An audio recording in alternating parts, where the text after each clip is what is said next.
Hablar un poquito sobre el contexto de esta celebración. La solemnidad, tal y como la celebramos hoy, es la unión de una procesión conmemorativa que se realizaba en la iglesia cristiana de los primeros siglos, en el siglo IV en Jerusalén. Y también los cristianos en la ciudad de Roma realizaban la pasión, la lectura de la pasión.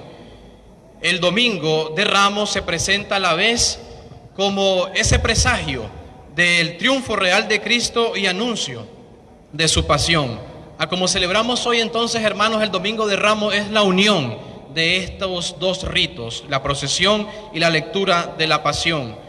Ese ambiente festivo que al inicio, con la bendición de las palmas, con los cantos, manifestábamos la entrada real de Cristo, pronto da paso a uno de los cantos del siervo doliente, así lo escuchamos en la primera lectura, y también la solemne proclamación de la pasión del Señor. Jesús se encuentra sereno en su ser, no se deja impresionar por aires de grandeza, está consciente que llega a Jerusalén para realizar la voluntad del Padre. En medio de esta alegría, nos dice San Juan Pablo II, que precede a las solemnidades pascuales, Jesús está recogido y silencioso, es plenamente consciente de que el encuentro de los corazones humanos con la eterna elección no sucederá mediante los hosanas, sino mediante la cruz. También es importante destacar que esta celebración está enmarcada en el domingo, día desde los comienzos asociados a la resurrección de Cristo. En esta semana la iglesia pues no tratará únicamente de animar nuestras emociones con la lectura de la pasión, con el Via Crucis penitencial, con todos los ritos que se hacen durante la Semana Santa. No es simplemente para animar nuestras emociones, sino para hacer más profunda nuestra fe. El siervo doliente que nos habla la primera lectura, hermanos, nos pone y se relaciona directamente con Jesús, porque es plenamente consciente de su misión y de su destino.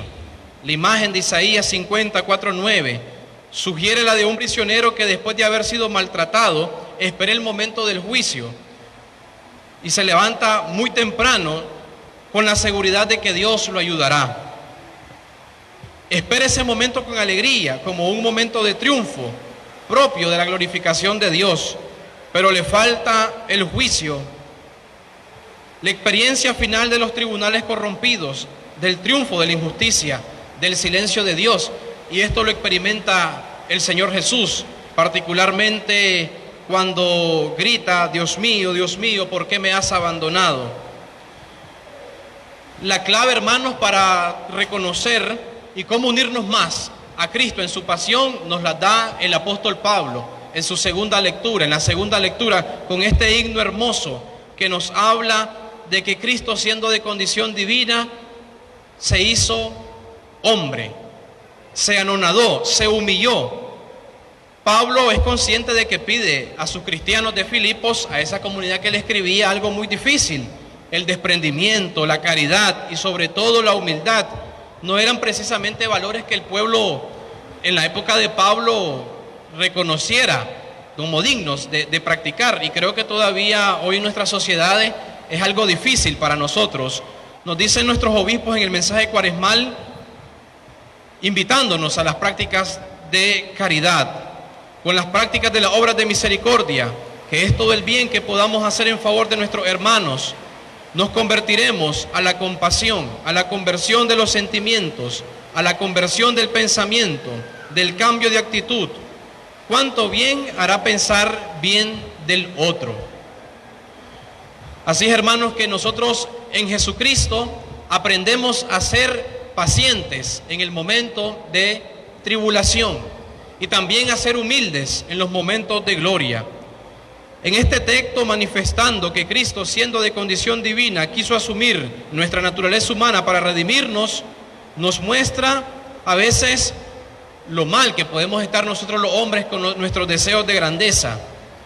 Tiene gran enseñanza aquella afirmación que algunas veces hemos escuchado: todo niño quiere ser hombre, todo hombre quiere ser rey, todo rey quiere ser Dios. Solo Dios quiso ser niño. Los hombres, en ese intento por creerse Dios, encuentran el fracaso y la muerte.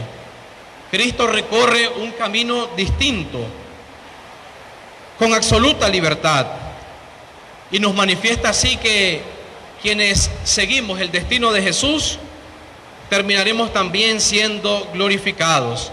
Estamos llamados, hermanos, entonces, a ser serviciales y humildes.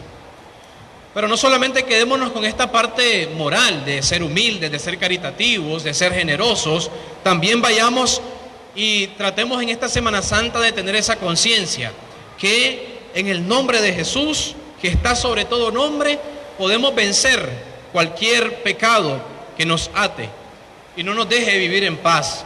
Cristo, con su muerte en cruz, ha debilitado el poder del pecado que condenaba al hombre. No hay pecado, hermanos, que Cristo, con su redención, no haya ya perdonado. Acompañemos entonces, hermanos, como teníamos ese significado bonito en esta pequeña procesión que lamentablemente por la pandemia no pudimos haber hecho en otro lugar, con una procesión, digamos, como más detenidamente. Pero fijémonos en este símbolo de quienes acompañaban a Jesús durante su procesión, durante su entrada a Jerusalén. Muchos le acompañaban, unos quizás iban detrás, escoltando a Jesús, pero no lo miraban fijamente. Muy probablemente solo miraban sus espaldas. Otros que iban a los lados y en algún momento quizás volteaban a ver a Jesús, pero también se distraían, iban distraídos por el caminar para no golpearse con algo, para no chocarse con el del frente. Dice San Bernardo de Claraval que muchas veces así, durante nuestra vida, nos cuesta mantener fija la mirada en ese Jesús. Nos damos cuenta que las contrariedades de los días, las tribulaciones, los distintos momentos en que en nuestra vida nos vamos encontrando con distracciones, con pecados, apartamos la mirada de Jesús. Y San Bernardo nos dice que llegará el día en que ya no apartemos más nuestra mirada de Jesús, y será cuando lleguemos a la Jerusalén celestial, cuando le amaremos por toda la eternidad, cuando le miraremos, le contemplaremos a Dios fijamente y ya no haya más dolor, más tristeza, más llanto que pueda hacer que separemos nuestra mirada de Jesús. Muy bien, hermanos, entonces acompañemos a Jesús durante esta semana y durante toda nuestra vida. Esa es nuestra tarea, ahorita que estamos en este mundo, acompañarle. En las celebraciones litúrgicas de la semana que se inicia, no nos limitamos, hermanos, a la mera conmemoración de lo que Jesús realizó hace más de miles de años, sino que estamos inmersos en el mismo misterio pascual para morir y resucitar con Cristo. En el momento en el que la Iglesia entre en la Semana Santa, experimentaremos este misterio, de manera que podamos discernir en nosotros mismos a qué debemos morir para acompañar mejor a Jesús. Pidamos esta gracia entonces, hermanos, de ser acompañantes en este camino y que el Señor nos dé la gracia para tener siempre una mejor relación con Él. No distraernos, por lo menos durante esta semana, con viajes sin sentido muchas veces. No distraernos en diversiones, sino que lo primero sea enfocar nuestra mirada en Jesús durante este tríodo pascual que vamos a estar viviendo también en nuestra semana.